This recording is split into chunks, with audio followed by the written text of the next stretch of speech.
I love the Soul Matters program.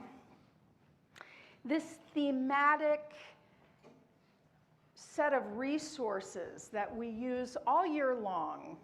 We use it in our Soul Matters small groups and Creativity Matters and on Sunday mornings.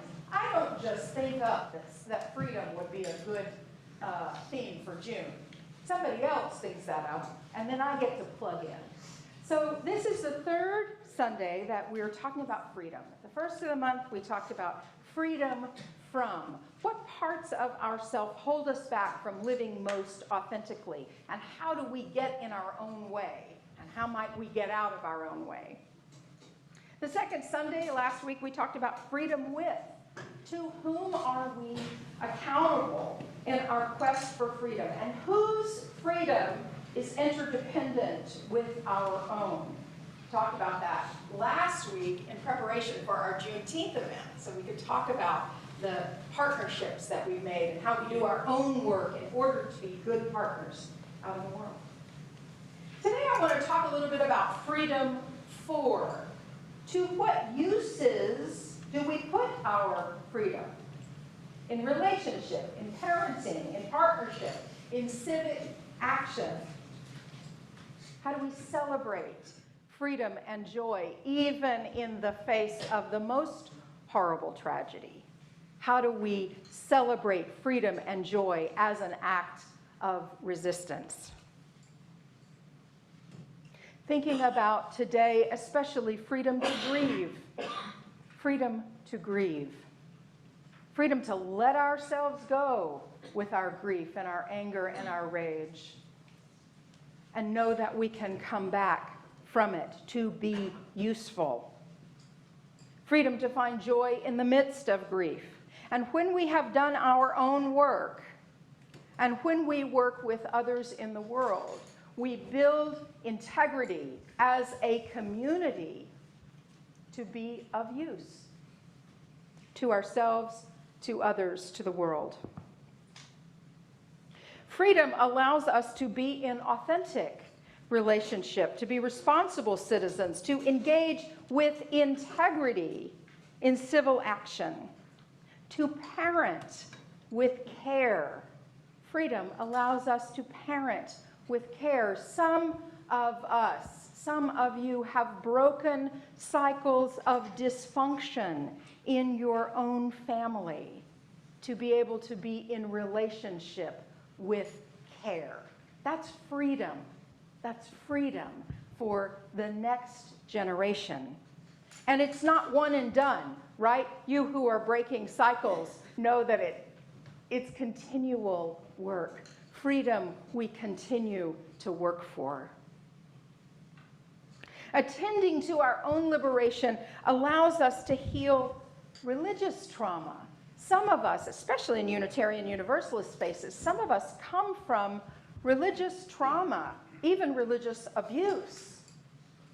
And attending to our own freedom and liberation and working on it with each other allows us to reclaim some religious language and say that everything is holy now. That song is about reclaiming when it was just a world half there, and now everything is holy. And when we see that everything is holy, don't we want freedom for everyone? That's the goal of freedom and liberation, is not just for me. Not just for me, because in fact that is not freedom and liberation. If it's not for everyone, it's not truly freedom. If it's not interdependence with integrity and authenticity for everyone, then no one has it. One might say if no one has civil liberties, if everyone doesn't have it, no one has it. One might say if not everyone has due process of law, then in fact no one has it. Huh. Amen. Right? Yep. This is our statement, our call. that we believe in the worth and dignity of every single human being on this planet exactly as they are right now, especially the ones that we don't like. Lord, that's hard. Freedom means freedom from hatred of the other. And I say to you, as much as others act like they're hating out in the world, and we don't really do that. Oh, I got some hatred in my heart. That is the work, the internal work, the communal work. I'd better not say them and us, those guys and us. We are only about love. There's some hatred brewing in here. And my work toward freedom is to be free of that hatred. That's why it's a spiritual practice. That's why freedom includes everyone or no one.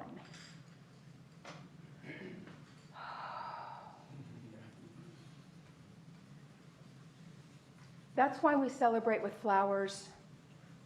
That's why we celebrate by calling the directions to root ourselves in nature,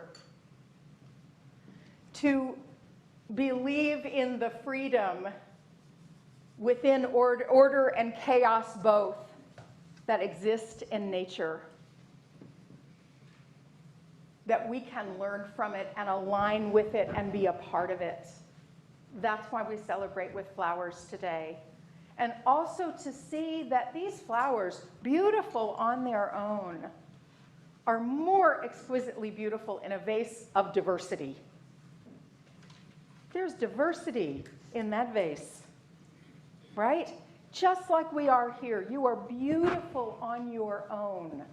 Beautiful exactly as you are and on your own. Beautiful, unique, precious, holy. And look at us all together. Look at us across the way. Look at us all together. Look at you online. We see you. You are beautiful too, exactly as you are in this place.